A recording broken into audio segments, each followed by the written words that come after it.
Saudara-saudari terkasih dalam Kristus, hari ini Jumat 3 April 2026 kita merayakan Jumat Agung. Bacaan dibawakan oleh Margareta Yvonne, Mazmur dilantunkan oleh Anselmus Angga, dan renungan ditulis oleh Bapak Paskalis Edwin. Lagu Via Dolorosa dilantunkan oleh Faustina Serenita, dan lagu Salib di Puncak Golgota dipadusuarakan oleh Marisa Monik, Isabella, Ivan Suraatmaja, Nikolaus Cipto. Mari kita maknai momen puncak kasih Allah lewat pengorbanan salib Sang Putra yang menjadi bukti cintanya yang tanpa syarat untuk menebus kita.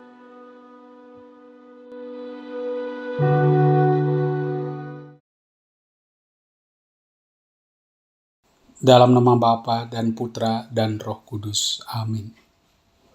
Ya Allah Bapa yang Maha Kasih, kami rindu untuk memahami misteri salib-Mu. Mengapa Putra-Mu harus menempuh jalan penderitaan untuk keselamatan kami? Terangilah hati dan budi kami dengan Roh Kudus-Mu, agar kami tidak hanya mencari jawaban dengan akal budi, tetapi mampu melihat dengan iman betapa besar kasih-Mu yang dinyatakan dalam salib Kristus. Bukalah hati kami untuk mendengarkan sabda-Mu. Lembutkanlah hati kami yang sering keras dan tertutup, dan tuntunlah kami agar berani menerima jalan kasih, meskipun itu menuntut pengorbanan. Semoga melalui permenungan ini kami semakin memahami misteri salib-Mu dan semakin setia mengikuti Putra-Mu yang telah menyerahkan dirinya demi keselamatan kami.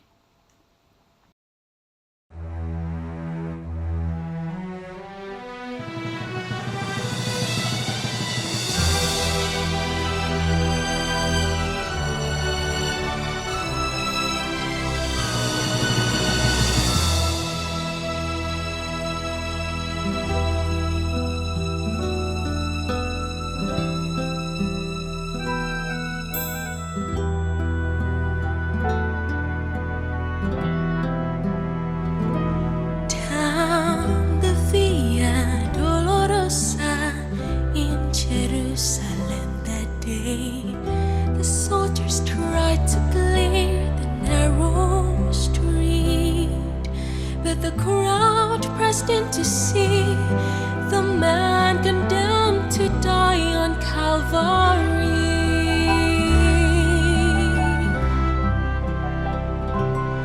He was bleeding from a beating, there were stripes upon his back, and he wore a crown of thorns upon his head. And he bore with every step the scorn of those who cried out for his death. Down the Via Dolorosa, called the way of suffering, like a lamb came the Messiah, Christ the King. He chose to walk that road out of his love for you and me. Down the Via Dolorosa, all the way to Calvary.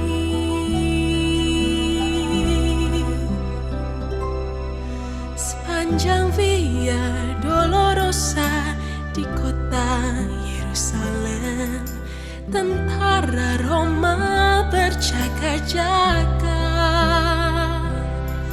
Orang berdesak ingin melihat dan hukum ke Kalvari.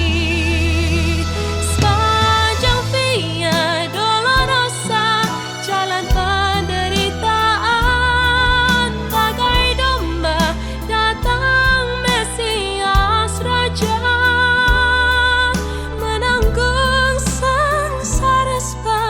Cintanya buat aku dan kau.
Bacaan dari kitab Yesaya, bab 52 ayat 13 sampai dengan bab 53 ayat 12. Beginilah firman Tuhan. Sungguh, hambaku akan berhasil. Ia akan ditinggikan, disanjung, dan dimuliakan. Seperti banyak orang tertegun melihat dia, rupanya begitu buruk, tidak seperti manusia lagi, dan tampaknya tidak seperti anak manusia lagi. Demikianlah ia akan membuat tercengang banyak bangsa, dan raja-raja akan mengatupkan mulutnya melihat dia. Sebab apa yang tidak diceritakan kepada mereka akan mereka lihat, dan apa yang tidak mereka dengar akan mereka pahami. Maka mereka berkata, "Siapakah yang percaya kepada berita yang kami dengar? Kepada siapakah tangan kekuasaan Tuhan dinyatakan?"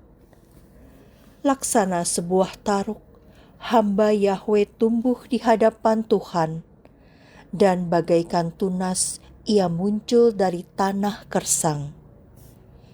Ia tidak tampan, dan semarak pun tidak ada padanya. Kita tidak tertarik untuk memandang dia. Keindahan pun tidak ada padanya, maka kita tidak suka padanya. Ia dihina dan dihindari orang. Dia seorang penuh kesengsaraan. Dia seorang yang tahu apa artinya menderita kesakitan. Ia sangat dihina, sehingga orang menutup mukanya terhadap dia, dan bagi kita pun dia tidak masuk hitungan. Tetapi sesungguhnya penyakit kitalah yang ditanggungnya, dan kesengsaraan kitalah yang dipikulnya. Padahal kita mengira dia kena tulah, dipukul dan disiksa Allah. Sesungguhnya ia tertikam oleh karena kedurhakaan kita. Dia diremukkan oleh karena kejahatan kita. Derita yang mendatangkan keselamatan bagi kita ditimpakan kepadanya, dan oleh bilur-bilurnya kita menjadi sembuh. Kita sekalian sesat seperti domba, masing-masing mengambil jalan sendiri.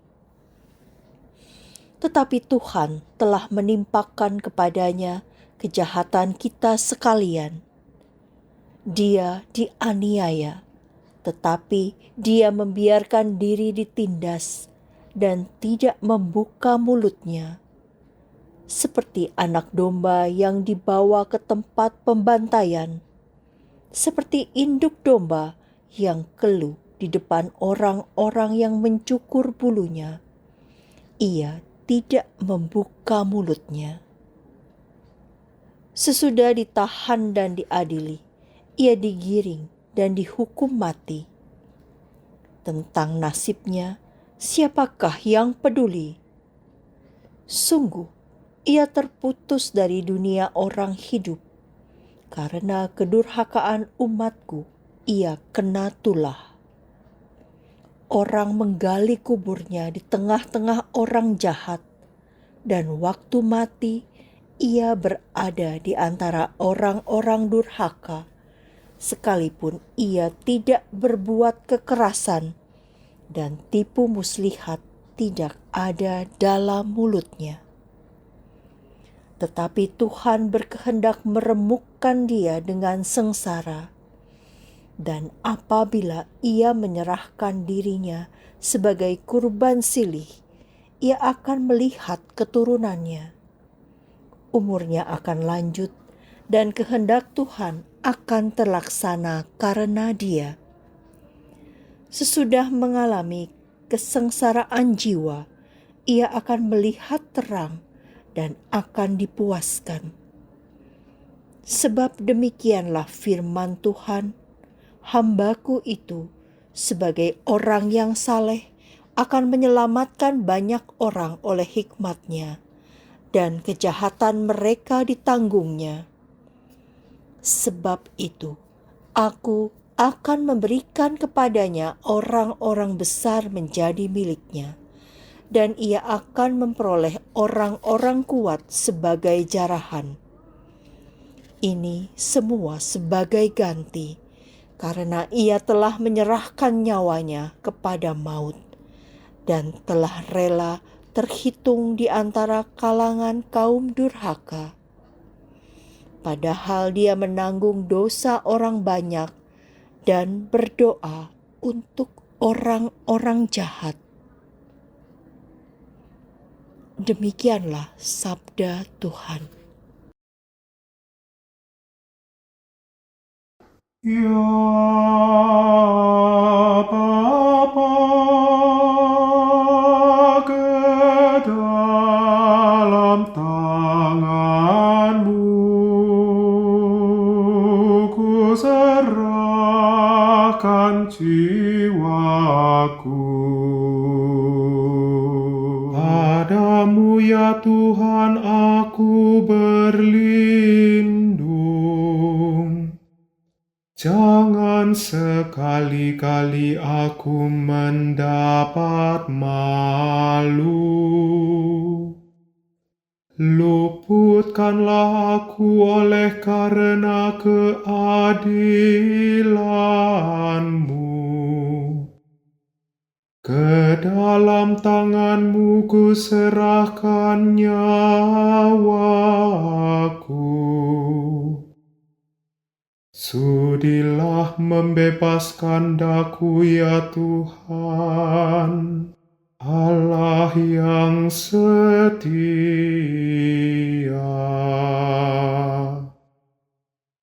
Ya Bapa, ke dalam tangan-Mu ku serahkan jiwaku. Di hadapan semua lawanku aku tercela. Tetangga-tetanggaku merasa jijik.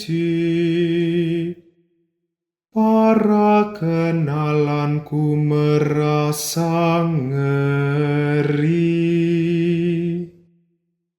Mereka yang melihat aku cepat-cepat menyingkir. Aku telah hilang dari ingatan seperti orang mati. Telah menjadi seperti barang yang pecah. Ya Bapa, ke dalam tangan-Mu ku serahkan jiwaku.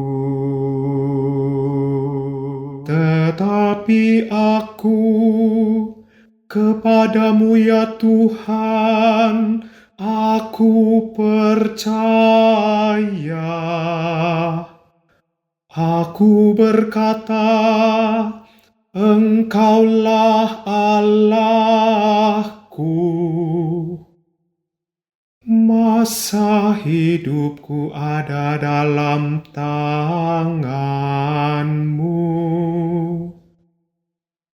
Lepaskanlah aku dari tangan musuh-musuhku,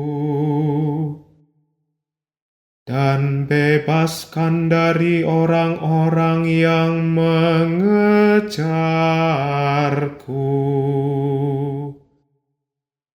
Ya Bapa, ke dalam tangan Ku serahkan jiwaku. Buatlah wajah-Mu bercahaya atas hamba-Mu. Selamatkanlah aku oleh kasih setia-Mu.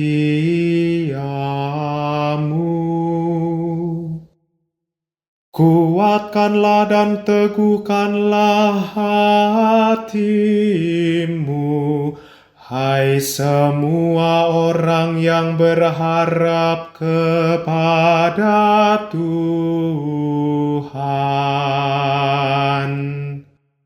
Ya Bapa, ke dalam tangan-Mu ku serahkan jiwaku.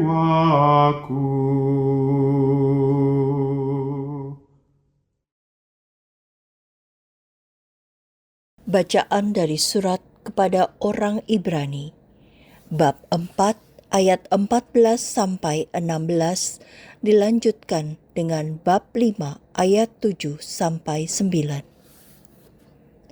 Saudara-saudara, kita sekarang mempunyai Imam Agung yang telah melintasi semua langit, yaitu Yesus Anak Allah.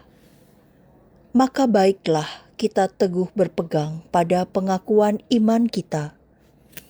Sebab Imam Agung yang kita punya bukanlah Imam Agung yang tidak dapat turut merasakan kelemahan kita. Sebaliknya, Ia sama dengan kita. Ia telah dicobai, hanya saja tidak berbuat dosa. Sebab itu, marilah kita menghampiri tahta kerahiman Allah dengan penuh keberanian, supaya kita menerima rahmat dan menemukan kasih karunia untuk mendapat pertolongan pada waktunya. Dalam hidupnya sebagai manusia, Yesus telah mempersembahkan doa dan permohonan dengan ratap tangis dan keluhan kepada Dia yang sanggup menyelamatkannya dari maut. Dan karena kesalehannya, Ia telah didengarkan. Akan tetapi, sekalipun anak, Ia telah belajar menjadi taat. Ini ternyata dari apa yang telah dideritanya. Dan sesudah mencapai kesempurnaan, Ia menjadi pokok keselamatan abadi bagi semua orang yang taat kepadanya. Demikianlah sabda Tuhan. Terpujilah Kristus Tuhan, Sang Raja kemuliaan kekal. Kristus sudah taat bagi kita. Ia taat sampai mati, bahkan sampai mati di salib. Itulah sebabnya Allah sangat meninggikan Dia dan menganugerahinya nama di atas segala nama. Terpujilah Kristus Tuhan, Sang Raja kemuliaan kekal.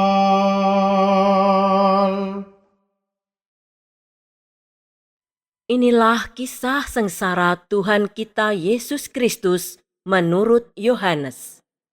Seusai perjamuan Paskah, keluarlah Yesus dari ruang perjamuan bersama dengan murid-muridnya, dan mereka pergi ke seberang sungai Kidron. Di situ ada suatu taman. Yesus masuk ke taman itu bersama dengan murid-muridnya. Yudas yang mengkhianati Yesus tahu juga tempat itu, karena Yesus sering berkumpul di situ dengan murid-muridnya. Maka datanglah juga Yudas ke situ bersama sepasukan prajurit dan penjaga-penjaga bait Allah yang disuruh oleh imam-imam kepala dan orang-orang Farisi. Mereka datang lengkap dengan lentera, suluh, dan senjata. Yesus tahu akan semua yang akan menimpa dirinya. Maka ia maju ke depan dan berkata kepada mereka, "Siapakah yang kamu cari?" Jawab mereka, Yesus dari Nazaret. kata Yesus kepada mereka. "Akulah dia." Yudas yang mengkhianati Yesus berdiri juga di situ bersama-sama mereka. Ketika Yesus berkata kepada mereka, "Akulah dia," mundurlah mereka dan jatuh ke tanah. Maka Yesus bertanya pula. "Siapakah yang kamu cari?" Jawab mereka. Yesus dari Nazaret. Jawab Yesus. "Telah kukatakan kepadamu, akulah dia. Jika aku yang kamu cari, biarkan mereka pergi." Demikianlah terjadi, supaya genaplah firman yang telah dikatakannya. Dari mereka yang engkau serahkan kepadaku, tidak seorang pun yang kubiarkan hilang. Lalu Simon Petrus yang membawa pedang, menghunus pedang itu dan meletakkannya kepada hamba Imam Agung dan memutuskan telinga kanannya. Nama hamba itu Malkus. Kata Yesus kepada Petrus, "Sarungkanlah pedangmu itu. Bukankah aku harus minum dari cawan yang diberikan Bapa kepadaku?" maka para prajurit serta perwiranya dan penjaga-penjaga yang disuruh orang Yahudi itu menangkap Yesus dan membelenggu dia. Lalu mereka membawa Yesus mula-mula kepada Hanas, karena Hanas adalah mertua Kayafas yang pada tahun itu menjadi imam agung. Dan Kayafaslah yang telah menasihatkan kepada orang-orang Yahudi, adalah lebih berguna jika satu orang mati untuk seluruh bangsa. Simon Petrus dan seorang murid lain mengikuti Yesus. Murid itu mengenal Imam Agung, dan ia masuk ke halaman istana Imam Agung itu. Tetapi Petrus tinggal di luar dekat pintu. Maka murid lain tadi yang mengenal Imam Agung kembali keluar, bercakap-cakap dengan perempuan penjaga pintu, lalu membawa Petrus masuk. Maka kata perempuan penjaga pintu itu kepada Petrus, "Oh, bukankah engkau juga murid orang itu?" Jawab Petrus, "Bukan." Sementara itu, hamba-hamba dan para penjaga bait Allah telah memasang api arang, sebab hawanya dingin waktu itu, dan mereka berdiri berdiam di situ. Petrus pun berdiri berdiam bersama-sama dengan mereka. Maka mulailah Imam Agung menanyai Yesus tentang para murid dan tentang ajarannya. Jawab Yesus kepadanya, "Aku berbicara terus terang kepada dunia. Aku selalu mengajar di rumah-rumah ibadat dan di bait Allah, tempat semua orang Yahudi berkumpul. Aku tidak pernah berbicara sembunyi-sembunyi. Mengapa engkau menanyai aku? Tanyailah mereka yang telah mendengar apa yang kukatakan kepada mereka. Sungguh, mereka tahu apa yang telah kukatakan." Ketika Yesus berkata demikian, seorang penjaga yang berdiri di situ menampar muka Yesus sambil berkata, "Begitukah jawabmu kepada Imam Agung?" Jawab Yesus kepadanya, "Jikalau kataku itu salah, tunjukkanlah salahnya. Tetapi jikalau benar, mengapa engkau menampar aku?" Lalu Hanas mengirim Yesus terbelenggu kepada Kayafas, Imam Agung. Simon Petrus masih berdiri berdiam, kata orang itu kepadanya. Bukankah engkau juga seorang murid Yesus? Petrus menyangkalnya, katanya, Bukan. salah seorang hamba Imam Agung, keluarga dari hamba yang telinganya dipotong Petrus, berkata kepadanya, Bukankah engkau kulihat di taman itu bersama dengan Yesus? Maka Petrus menyangkal lagi, dan ketika itu berkokoklah ayam. Keesokan harinya, mereka membawa Yesus dari istana Kayafas ke gedung pengadilan. Ketika itu hari masih pagi. Mereka sendiri tidak masuk ke gedung pengadilan itu supaya jangan menajiskan diri, sebab mereka hendak makan Paskah. Sebab itu Pilatus keluar mendapatkan mereka dan berkata, Apakah tuduhanmu terhadap orang ini? jawab mereka kepadanya, Jikalau ia bukan penjahat, kami tidak menyerahkannya kepadamu. kata Pilatus kepada mereka. Ambillah dia dan hakimilah dia menurut hukum Tauratmu. Kata orang Yahudi itu. Kami tidak diperbolehkan membunuh seseorang. Demikian terjadi supaya genaplah firman Yesus yang dikatakannya untuk menyatakan bagaimana ia akan mati. Maka kembalilah Pilatus ke dalam gedung pengadilan, lalu memanggil Yesus dan berkata kepadanya, Engkau inikah raja orang Yahudi? jawab Yesus, Dari hatimu sendirikah kau katakan hal itu? Atau adakah orang lain yang mengatakan kepadamu tentang aku? kata Pilatus. Orang Yahudikah aku? Bangsamu sendiri dan imam-imam kepala telah menyerahkan engkau kepadaku. Apakah yang telah engkau perbuat? Jawab Yesus, Kerajaanku bukan dari dunia ini. Jika kerajaanku dari dunia ini, pasti hamba-hambaku sudah melawan, supaya aku jangan diserahkan kepada orang Yahudi. Akan tetapi, kerajaanku bukan dari sini. maka kata Pilatus kepadanya, Jadi engkau adalah raja? jawab Yesus, Seperti yang kukatakan, aku adalah raja. Untuk itu aku lahir dan untuk itulah aku datang ke dunia ini, yakni untuk memberikan kesaksian tentang kebenaran. Setiap orang yang berasal dari kebenaran mendengarkan suaraku. kata Pilatus kepadanya. Apakah kebenaran itu?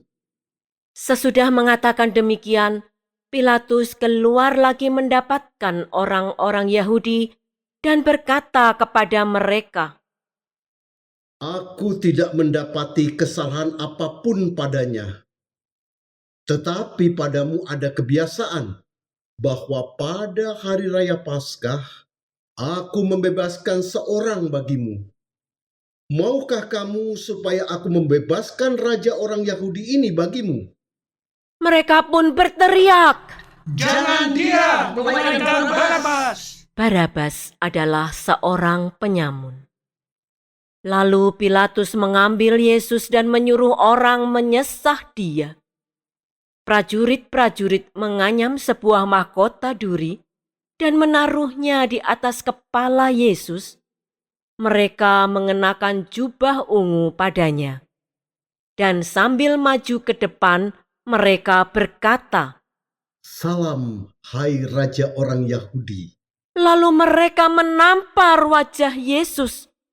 Pilatus keluar lagi dan berkata kepada orang Yahudi, Lihatlah, aku membawa dia keluar kepada kamu, supaya kamu tahu bahwa aku tidak mendapati kesalahan apapun padanya.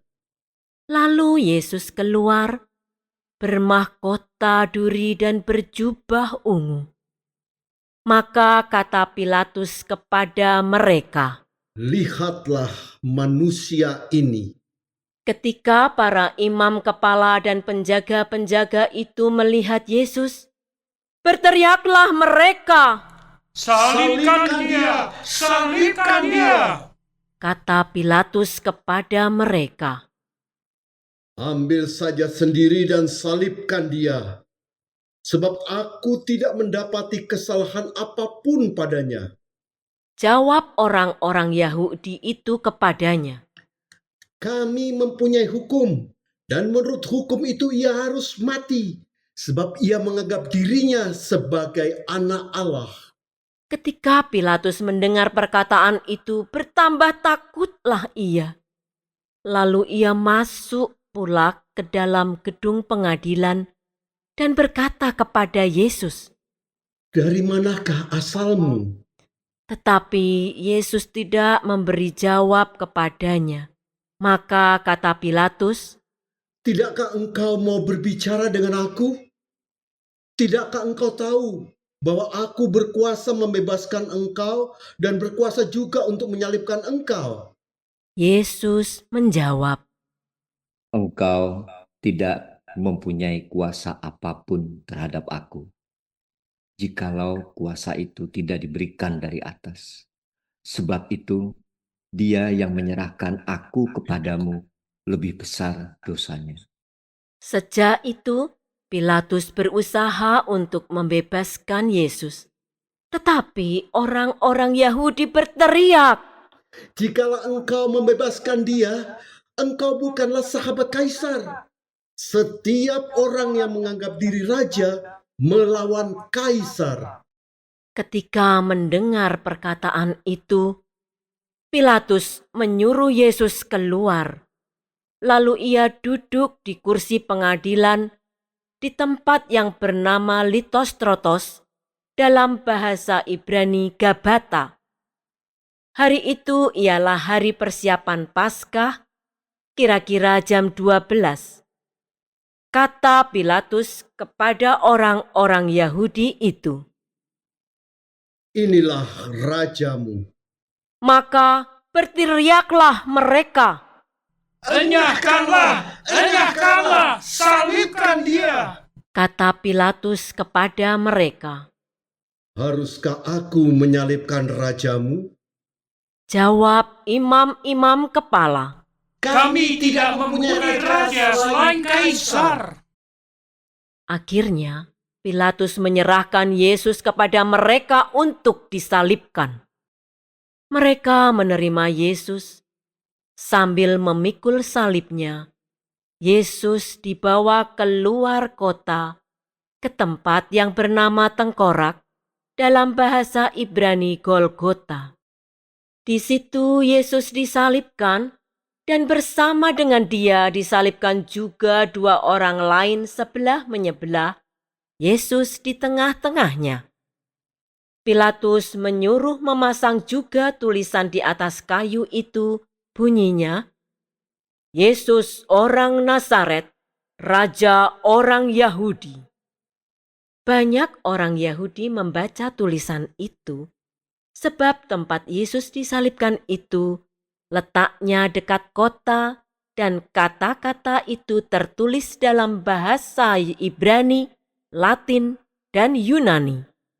Maka kata imam-imam kepala kepada Pilatus, Jangan engkau menulis Raja Yahudi, tetapi ia mengatakan, Aku Raja Yahudi. jawab Pilatus. Apa yang kutulis tetap tertulis. Setelah prajurit-prajurit menyalibkan Yesus, mereka mengambil pakaian Yesus, lalu membaginya menjadi 4 bagian, masing-masing prajurit 1 bagian. Jubah Yesus pun mereka ambil, tetapi jubah itu tidak berjahit, dari atas ke bawah merupakan 1 tenunan utuh. Karena itu, mereka berkata seorang kepada yang lain, Janganlah kita membagi jubah ini menjadi beberapa potong, tetapi baiklah kita membuang undi untuk menentukan siapa yang akan mendapatnya.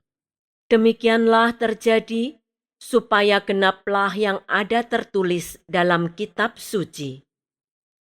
Mereka membagi-bagi pakaianku di antara mereka, dan membuang undi atas jubahku." Hal itu telah dilakukan oleh prajurit-prajurit itu. Di dekat salib Yesus, berdirilah ibu Yesus dan saudara ibunya Maria, istri Kleopas, dan Maria Magdalena. Ketika Yesus melihat ibunya dan murid yang dikasihi di sampingnya, berkatalah ia kepada ibunya, Ibu, inilah anakmu. dan kemudian katanya kepada murid itu. Inilah ibumu. Dan sejak saat itu, murid itu menerima Maria di dalam rumahnya. Sesudah itu, karena Yesus tahu bahwa segala sesuatu sudah selesai, berkatalah ia, supaya genaplah yang ada tertulis dalam kitab suci. Aku haus. Di situ ada suatu buli-buli penuh anggur asam. Maka mereka mencucukkan bunga karang pada sebatang hisop, mencelupkannya ke dalam anggur asam itu, lalu mengunjukkannya ke mulut Yesus. Sesudah minum anggur asam itu, berkatalah Yesus, Sudah selesai. Lalu Yesus menundukkan kepala dan menyerahkan nyawanya.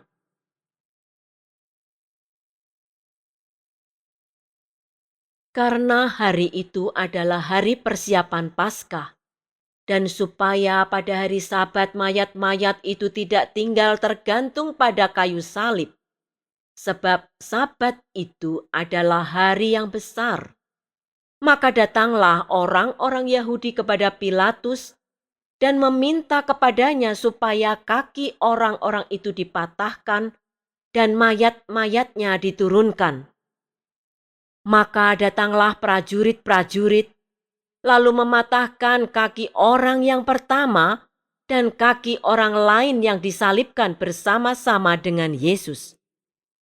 Tetapi ketika mereka sampai kepada Yesus dan melihat bahwa ia telah mati, maka tidak jadi mematahkan kakinya. Tetapi seorang dari antara prajurit itu menikam lambung Yesus dengan tombak, dan segera mengalirlah darah serta air keluar. Dan orang yang melihat sendiri hal itu memberi kesaksian ini, dan benarlah kesaksiannya. Dan ia tahu bahwa ia mengatakan kebenaran supaya kamu juga percaya. Sebab hal itu terjadi supaya genaplah yang tertulis dalam kitab suci. Tidak ada tulangnya yang akan dipatahkan. Dan nas lain mengatakan, mereka akan memandang dia yang telah mereka tikam. Sesudah itu, Yusuf dari Arimatea, seorang murid Yesus, ia sembunyi-sembunyi karena takut kepada orang-orang Yahudi, meminta kepada Pilatus supaya ia diperbolehkan menurunkan jenazah Yesus. Dan Pilatus meluluskan permintaan Yusuf. Lalu datanglah ia dan menurunkan jenazah Yesus. Juga Nikodemus datang di situ. Dialah yang mula-mula datang pada waktu malam kepada Yesus. Ia membawa campuran minyak mur dengan minyak gaharu, kira-kira 50 kati beratnya. Mereka mengambil jenazah Yesus, mengkafaninya dengan kain linen dan membubuhinya dengan rempah-rempah menurut adat pemakaman orang Yahudi.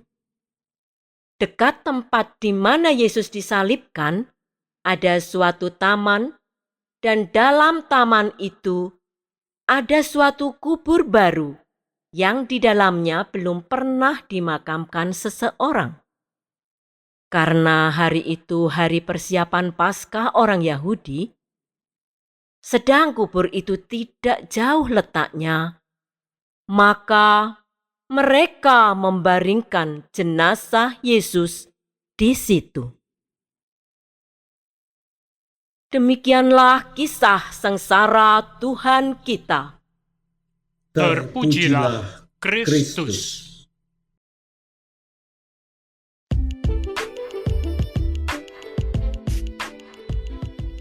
Mengapa harus melalui salib? Renungan dibawakan oleh Bapak Paskalis Edwin.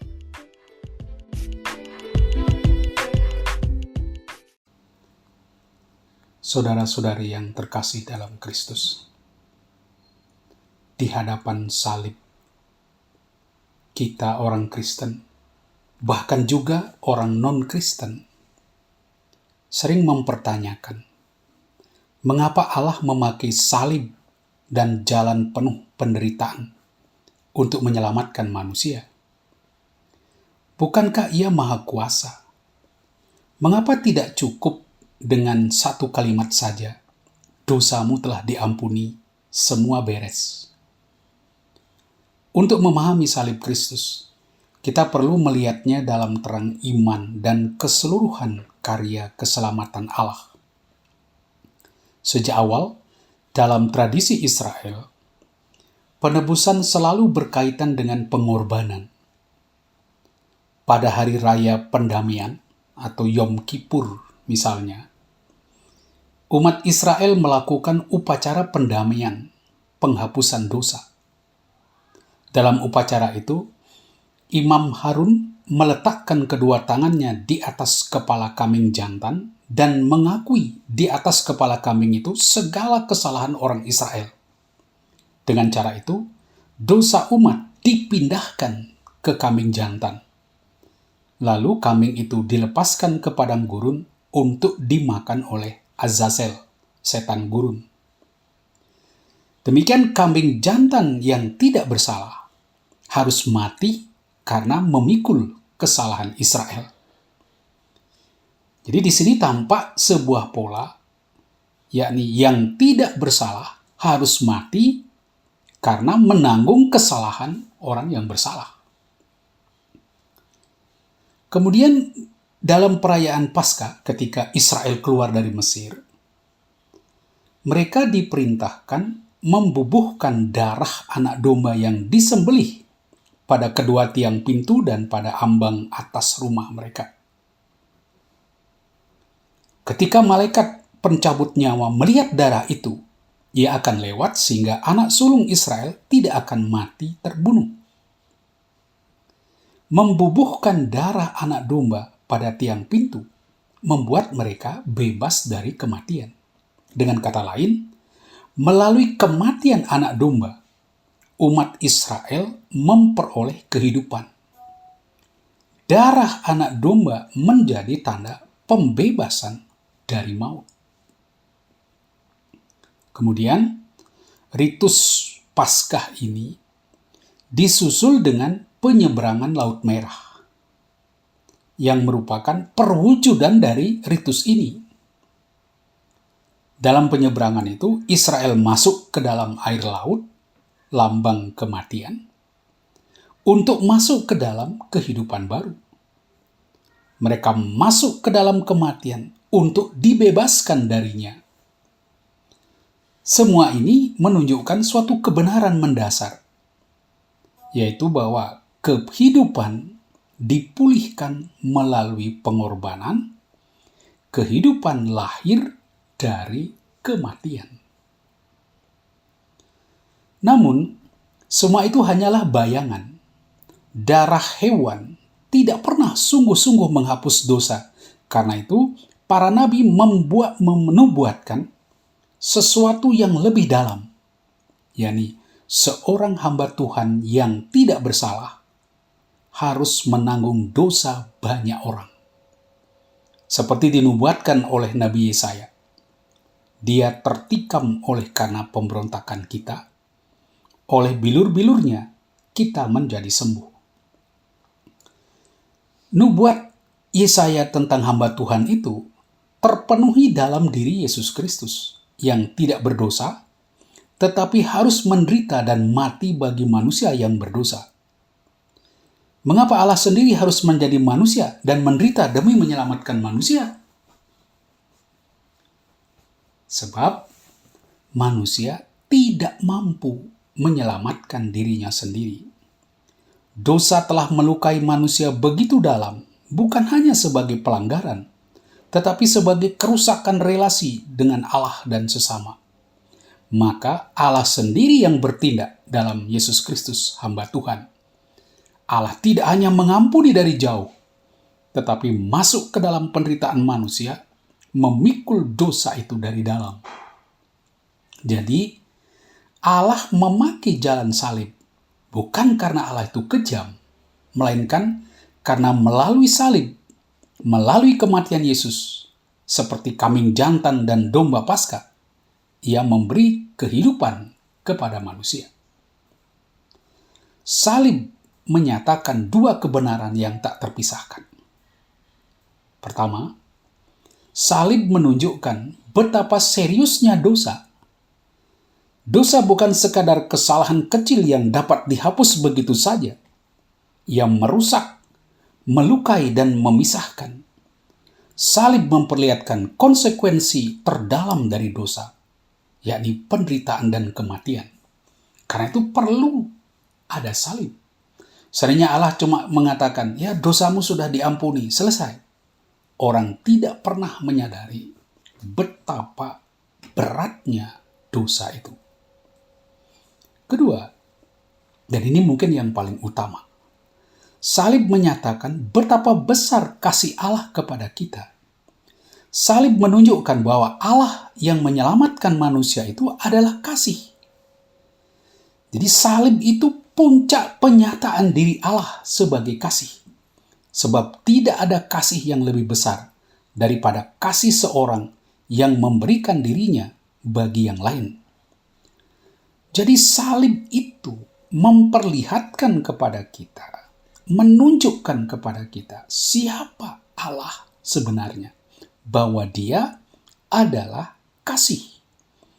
Dan kasih yang tertinggi adalah menyerahkan diri bagi orang yang Dia kasihi, bagi orang lain. Inilah yang kita lihat di dalam salib Kristus. Jadi sebenarnya yang menebus manusia bukan salib, melainkan Dia yang tergantung di salib, yakni Sang Kasih. Dan salib adalah bahasa kasih yang paling nyata, bukan sekadar kata, melainkan tindakan total penyerahan diri sampai akhir. Yesus sebagai Imam Agung seperti dikatakan dalam surat Ibrani, bukan hanya memahami penderitaan kita, tetapi sungguh mengalaminya. Ia taat sampai mati, dan justru melalui ketaatan itulah Ia membuka jalan keselamatan bagi semua orang. Namun, salib bukanlah akhir. Salib tidak dapat dipisahkan dari kebangkitan. Tanpa kebangkitan, salib hanyalah kisah penderitaan dan kegagalan. Tetapi dengan kebangkitan, salib menjadi kemenangan, tempat di mana kasih Allah mengalahkan dosa dan maut. Akhirnya kita bertanya, mengapa harus jalan salib? Jawabannya bukan hanya penjelasan logis di atas, tetapi kita harus ingat bahwa salib adalah undangan iman untuk melihat, percaya, dan masuk ke dalam misteri kasih itu. Dengan mati di salib, Yesus menunjukkan kepada kita bagaimana meraih kehidupan.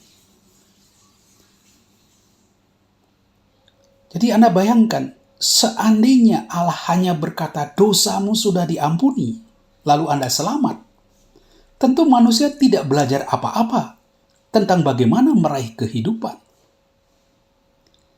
Di dalam salib Kristus kita melihat dengan jelas Allah masuk dalam penderitaan manusia, mengambil dosa dan akibatnya, yakni kematian. Lalu ia mengangkat manusia keluar menuju kehidupan yang baru.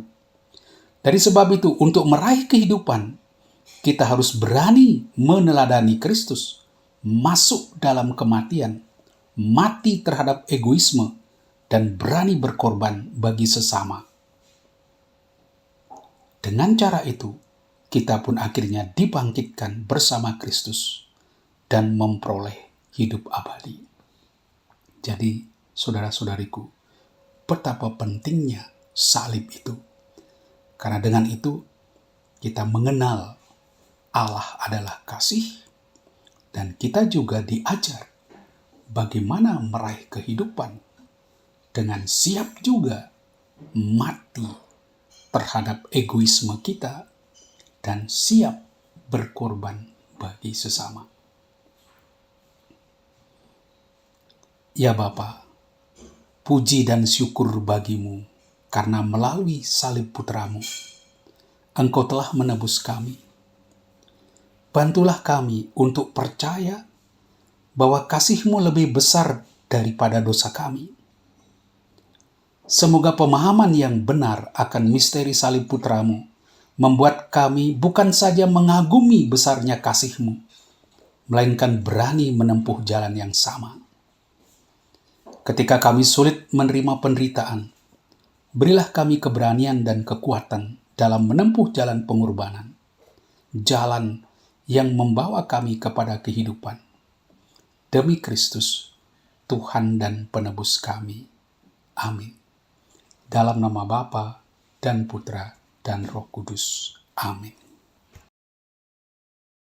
Salib di puncak Golgota, salib yang mulia, salib di puncak Golgota, salib yang mulia, sumber rahmat ilahi, sumber tak kunjung kering, yang memberi kehidupan, salib yang mulia, salib di puncak Golgota, salib yang mulia, salib di puncak Golgota, salib yang mulia. Pohon berbuah cinta, altar tempat sang kurban, pandu berjalan yang aman, salib yang mulia, salib di puncak Golgota, salib yang mulia, salib di puncak Golgota, salib yang mulia. Kayu tempat penebus yang meretas belenggu dan melepas dari maut, salib yang mulia, salib di puncak Golgota, salib yang mulia, salib di puncak Golgota, salib yang mulia.